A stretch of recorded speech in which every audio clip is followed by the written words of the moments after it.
Hello family, good morning. কেমন আছো তোমরা সকলে? আশা করছি তোমরা সকলে আছো অনেকটাই ভালো। তোমাদের আশীর্বাদ আর ভালোবাসায় আমরাও কিন্তু বেশ ভালোই রয়েছি।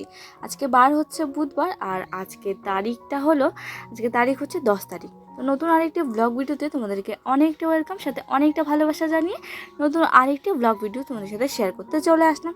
আশা করছি রোজকার মতো ভালো লাগবে। যদি ভালো লেগে থাকে তাহলে অবশ্যই চ্যানেলটিকে সাবস্ক্রাইব করো। তো বুধবারে খুব একটা ব্লগ করা হয়নি, ওই সকালে একটুখানি রান্নাবান্না টুকিটাকি কাজকর্ম আর কি তোমাদের সাথে শেয়ার করা হয়েছিল। আজকে সকালবেলাতে তোমরা তো সকলেই জানো, যারা রেগুলার আমার ব্লগ ফলো করো তারা সকলেই জানবে যে রান্নাটা কিন্তু সকালবেলায় করতে হয়। আসলে চোখ ঘষতে ঘষতে রান্নাঘরে আসার দিনগুলো মানে কী বলবো, একটা সময় প্রথম একটুখানি ভালো লাগতো, মাঝখানে একটা বোরিং কিছু একটা চলে এসেছিলো যে রোজ রোজ একই রুটিন। আর এখন না অভ্যস্ত হয়ে গেছে, জানো তো, মানে দিন যায় সময় যায় সব কিছুতে আমরা অভ্যস্ত হয়ে পড়ি, তাই না? তো এখন দেখো, আলু আর করলাটাকে প্রথমে ভেজে নিলাম। আজকে খুব একটা কিছু করছি না, আজকে ডিমের তরকারি করব আর সাথে করব হলো আলু করলা ভাজা। সেটাকে ভেজে নিয়েছি, সে একটুখানি তেল দিয়ে নিয়ে ডিমগুলোকে ভেজে নিলাম। আর সেই তেলের মধ্যে পেঁয়াজ রসুন আর দুটো কিন্তু বড় বড় সাইজের টমেটোটার মধ্যে দিয়ে দিয়েছি। আর এদিকে দেখো, ঘটিতে কিন্তু ছোটো হাঁড়িটাতে করে আমি এদিকে গরম জল বসিয়েছি। ওই যে জানো, সকালে একটুখানি তাড়াহুড়া হয়। তো এদিকে দেখো, আমি এখানে আদা, একটুখানি জিরে আর শুকনো লঙ্কা 3টে মতো দিয়ে নিয়ে কিন্তু আমি এটাতে ভালো করে ভেজে নিচ্ছি, যাতে কাঁচা গন্ধটা এটার থেকে চলে যায়। আর ভালো করে একটুখানি ভেজে নেওয়ার পরে, যা গন্ধটা যাওয়ার পরে আমি এটার মধ্যে কিন্তু হলুদটাকে দিচ্ছি, কারণ তাড়াতাড়ি দিলে কিন্তু হলুদটা লেগে যায়, মানে হলুদটা দেওয়ার পর এগুলো লেগে যায় মশলাগুলো প্রচণ্ড হারে।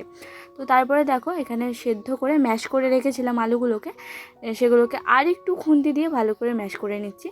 যেহেতু লাল আলু, বুঝতে পারছো, একটুখানি গোটা গোটা হয়ে থাকে। আর এই আলুতে একটা কি সমস্যা হয় জানো তো, যদি গোটা গোটা হয়ে থাকে তাহলে সেই জায়গাগুলো না একদম মানে এত পরিমাণে শক্ত হয়ে যায়। সাদা আলু হলে যতই বড় হয়ে থাক না কেন, ঠিক যখন হাত দিয়ে এটাকে ম্যাশ করবে ঠিক যেন গলে যায়। কিন্তু এই লাল আলুতে অনেকটা সমস্যা হয়, যদি একটুখানি বড় বড় করে রাখো তো ব্যাস। তো তোমরা জানো সকলেই জানো যে কীভাবে রান্নাটা আমি করি। তো যারা দেখোনি তারা আমার আগের ব্লগগুলো দেখতে পারো। আশা করছি টোটাল রেসিপিটা আমার চ্যানেলে প্রচুর দেয়া আছে, কারণ ডিমটা আমাদের বাড়িতে একটুখানি বেশিই হয় বলতে পারো। তো তারপরে দেখো, বড়মশাই কাজে চলে যাওয়ার পরে এদিকে আমি কাজগুলোকে করে নিচ্ছি। তো প্রথমেই তুলসীর তলাটাকে রোজকার মতো বাসি তুলসীর তলাটা কিন্তু ধুয়ে নিয়েছি। ধুয়ে নিয়ে এদিকে দেখো এখন নোচাটা দিয়ে দিই।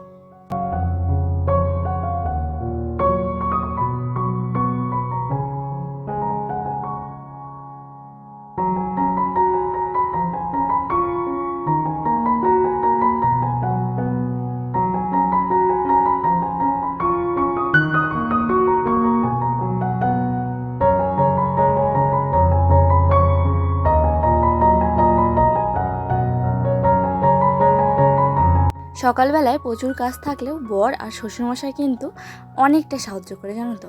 মানে যেমন সাহায্য করে তেমন আবার কথাও শোনায় যে একটুখানি তাড়াতাড়ি উঠলে কি হয়, একটুখানি তাড়াতাড়ি উঠলে কাজগুলোকে সারা যায়। দেখো, সবারই যেমন সকালবেলাতে ইচ্ছে করে যে একটুখানি শুয়ে থাকি, আমারও নিশ্চয়ই করবে। তো ব্যাপার হলো, ওরা আমাকে বলে যে সারাদিন তো শুয়েই থাকো, সকালে না হয় একটুখানি সকাল সকাল উঠলে। তো এটা ওদেরকে কি করে বোঝাবো যে সারাদিনের থেকে সকালবেলায় বিছানায় ল্যাদ খাওয়া একটুখানি বেশি আনন্দের হয়। তো এখানে দেখো, আজকে সব কাজ মোটামুটি কমপ্লিট করে নিয়েছি। এখন শুধু নিজেকে খাওয়াতে পারলে, নিজেকে খাওয়ানোর কাজটা রয়েছে আর কি। এদিকে দেখো, ঠাকুরকে প্রসাদ দিয়ে নিয়েছি, আর সুন্দর করে কিন্তু সব গাছ থেকে ফুল তুলে নিয়ে এসে সুন্দর করে সাজিয়ে গুছিয়ে ঠাকুরকে পুজো দিয়ে নিয়েছি। তারপরে বুধবারে সেরকম আর ব্লগ শেয়ার করা হয়নি তোমাদের সাথে। ওই বিকেলবেলাতে একটুখানি আলাদা পার্ট করব, সেই জন্য ভিডিও করা হয়েছিল, আর তোমরা তো সেই ভিডিওটা পেয়ে গেছো। তো আজকে হলো বৃহস্পতিবার, আর তারিখ হচ্ছে আজকে 11 তারিখ, 11ই জুলাই। তো যাই হোক, একটা ভিডিওর মধ্যে দুটো ভিডিও পাচ্ছ, সেই জন্য আর বললাম না যে নতুন আরেকটি ব্লগ ভিডিওতে তোমাদেরকে অনেকটা ওয়েলকাম। তো এদিকে দেখো, পনিরটাকে কেটে নিচ্ছি। আর আগে না বড়মশাই কী করতে বলো তো, দোকান থেকে পনিরটাকে কাটিয়ে আনতো। কিন্তু ওই যে যবে থেকে শুরু করেছি পনির কাটতে, মানে আমার পনির কাটতে বেশ ভালো লাগে, তোমাদেরকে তো বলি, তাই না? তো যবে থেকে শুরু করেছি বা যবে থেকে ও জানতে পেরেছে যে বেশ ভালো লাগে আমার এই কাজটা করতে, তবে থেকে কিন্তু এরকমই চলছে আর কি। ও দোকান থেকে নিয়ে আসে। দেখো, একসাথে রয়েছি, একসাথে থাকছি, কার কিসে ভালো লাগে কার কিসে খারাপ লাগে এতদিনে তো এইটুকু জানা উচিত, তাই না? আসলে মানে আন্ডারস্ট্যান্ডিংটাই হলো মেন, আর কে কী চায় সেটা হলো বেশি ইম্পর্টেন্ট। তুমি তাকে কি দিতে পারছো, সে কি চাইছে সেটা না, তুমি তাকে কতটা বুঝতে পারছো সেটাই হলো রিলেশনের আসল ইয়ে, তাই না? তো এদিকে দেখো পনিরগুলোকে ভেজে নিয়েছি। আর প্রথমে হাঁড়িটা এই পাশটাতে মানে বড় উনুনটাতে বসিয়েছিলাম। আর যেহেতু আজকে বৃহস্পতিবার রান্নাবান্নার চাপ রয়েছে, সকালবেলা উঠে হাঁড়ি করা মাজা তো বুঝতেই পারছো। যদিও কড়াইটা কালকে মেজে রেখেছিলাম আর এই হাঁড়িটা এখনও মাজা হয়নি। আর আজকে মানে তাড়াহুড়ো একটুখানি হচ্ছিল বলতে পারো, তো সেই জন্য ছোটো হাঁড়ি করে এই সাইডটাতে বসিয়ে রেখেছিলাম। আসলে ছোটো হাঁড়িটার হিসেবে উনুনটা অনেকটা বড়, তো সেই জন্য পুরো গায়ে মানে হাঁড়িটার পুরো গায়ে কিন্তু কালিটা লেগে যায়। আর ওই সাইডটাতে যদি বসায় প্রথম থেকে তাহলে খুব একটা কালি হয় না। ভাবছি 3 জনের রান্না আমাদের ওই হাঁড়িতেই ভাতটা ভর্তি হয় না, জানো তো। তো সেই জন্য ভাবছি যে এবার থেকে ওই হাঁড়িতেই ভাতটা বসাবো। আসলে একটুখানি রাত্রেবেলা তাহলে আমাকে কাজগুলোকে সেরে নিতে হবে। ওই যে ধরো একটুখানি বাটনা করে রাখা, কুটনো এসব কেটে রাখা, এগুলো যদি করে রাখি তাহলে সকালবেলা রান্নাটা আমার একটুখানি তাড়াতাড়ি হয়ে যাবে বলতে পারো। ভাত হতে প্রায় 30 মিনিট মতো লাগে। সেই সময় যদি আমি মানে এমনিতে দুটো সবজি হয় ধরো, বা মানে এমনি দুটো সবজি না হলেও ডাল ভাজা এসব তো হতেই থাকে। তো সেই জন্য ভাবছি যে এইভাবে এবার ছোটো হাঁড়িতে করে ওই সাইডটাতে ভাত বসাবো। এদিকে 2-3টে কিন্তু রান্না হয়, তোমরা প্রতিদিনই জানো। এদিকে হতেই কিন্তু আমার ওদিকে ভাতটা হয়ে যাবে। তো দেখি একটুখানি রাত্রেবেলা করে কাজগুলো আমাকে ঠিক করে রাখতে হবে। আগে কেটে রাখতাম জানো তো, কিন্তু ওই যে এখনও কাজ করতে করতে অভ্যাস হয়ে গেছে। তো আজকে হলো মটরের ডাল, তো সেই জন্য করলা ভেজে নিচ্ছি। আর সত্যি বলতে আজকে মটরের ডালটা কিন্তু ভীষণ সুন্দর ছিল, এত সুন্দর সেদ্ধ হয়েছে যে কি বলবো, দারুণ সেদ্ধ হয়েছে, মসুর ডালকে হার মানিয়ে দেবে আর কি। তো আমি এখানে দেখো পনির করব, তো পনিরটাকে ভেজে নিয়েছি, করলাটাকে ভেজে নেব। আর এখন হালকা একটুখানি লবণ দিয়ে পটলটাকে ভেজে নেব, নাহলে কিন্তু পটলটা যদি এরকম নর্মাল সেদ্ধ করতে দিই তাহলে পটলটা গলে যাবে। সেই জন্য হালকা একটুখানি লবণ দিয়ে এটাকে ভেজে নিচ্ছি এখন। আর রাত্রেবেলা করে আমি আগে মানে কাজগুলোকে করে রাখতাম, এখন করে রাখি না। তার কারণ হচ্ছে এখন যদি সবজিগুলোকে কেটে রাখি তাহলে একটা না দাগ হয়ে যায়, তার মধ্যে লাল আলুগুলো রয়েছে। তো সেগুলো অনেক সময় মানে কেমন একটা যেটা যে আলুর যেটা কষ বেরোয় আর কি, তো সেটার জন্য কিন্তু আলুটা শক্ত হয়ে যায় আর কেমন ঠিকঠাক সেদ্ধ হতে চায় না আর কি, সেই জন্যই রাখি না। আর এখানে দেখতেই পেলে মটরের ডালটাকে সেদ্ধ দিয়ে এদিকে দেখো আজকে পনির সাথে হয়েছে পাঁপড় ভাজা, আর কালকে একটুখানি আমের চাটনি ছিল যেটা বর্মশাকে দিয়ে দিলাম।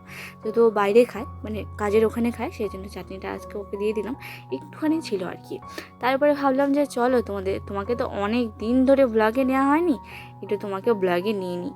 আর সত্যি বলতে ও যেই বেরিয়ে গেল সেই আমার আলসেমি শুরু। তারপর আমি করছি সে করছি, কিন্তু আজকে সেটা করলে হবে না, কারণ আজকে রয়েছে বৃহস্পতিবার। ওকে এদিকে টাটা করে এসে সাথে সাথে দেখো কালকে কিছু জামা কাপড় আমি কেচে দিয়েছিলাম, সেগুলো মেলে দিচ্ছি। আর বাকি যেগুলো আগে থেকে মেলা রয়েছে সেগুলো হলো সকালবেলায়। বাসি ড্রেসটাকে চেঞ্জ করে মেলে দিয়েছি, সাথে বাবার লুঙ্গি ছিল আর বর্মশাই স্নান করে গামছাটা মেলে দিয়ে গেছে। আজকে যেহেতু বৃহস্পতিবার, কিন্তু তোমরা সকলেই দেখেছো যারা রেগুলার আমার ব্লগ ফলো করো যে রথের দিনে বাড়িঘরটাকে লেপা হয়েছিল, সেই জন্য ঘর বারান্দা লেপার চাপটা আজকে নেই। সেই জন্য ভাবলাম বৃষ্টি বর্ষার দিন বুঝতেই পারছো, আর তার মধ্যে মাটির বাড়ি মাটির বারান্দা যত সুন্দর করে লিপে কুচে রাখবে তত যেন বেশি ভালো লাগে। সেই জন্য ভাবলাম যে না, আজকে যেহেতু ওই সাইডটা নেই, আজকে রান্নাঘরটাকে রাখি, কারণ তোমরা বলেছো বৃহস্পতিবার করে রান্নাঘরটা ঝাড়তে নেই। যদিও আমি আগে মঙ্গলবার শনিবার বাদে সব দিনই ঝাড়তাম, মানে আমাদের নিয়ম রয়েছে মঙ্গলবার শনিবার বাদে। তো তোমরা যেহেতু অনেকেই বলছো তাই ভাবলাম যে সবার কথাই কিন্তু শোনা উচিত, কারণ তোমরা আমার ভিডিও দেখো বলেই কিন্তু আমি তোমাদের জন্য ভিডিওগুলো করি। তো তোমরা কী চাও সেটা মোস্ট ইম্পর্টেন্ট আমার জন্য ভিডিও করার ক্ষেত্রে বলতেই পারো। তো এদিকে দেখো ল্যাপাকুচা করে নেওয়ার পরে ওই যে বললাম সকালে আজকে হাঁড়িটাকে মাজা হয়নি, তো চলো আজকে তোমাদের সাথে শেয়ার করি যে এই কালি হাঁড়ি আমি কিভাবে মানে ভালো করে পরিষ্কার করে নিই।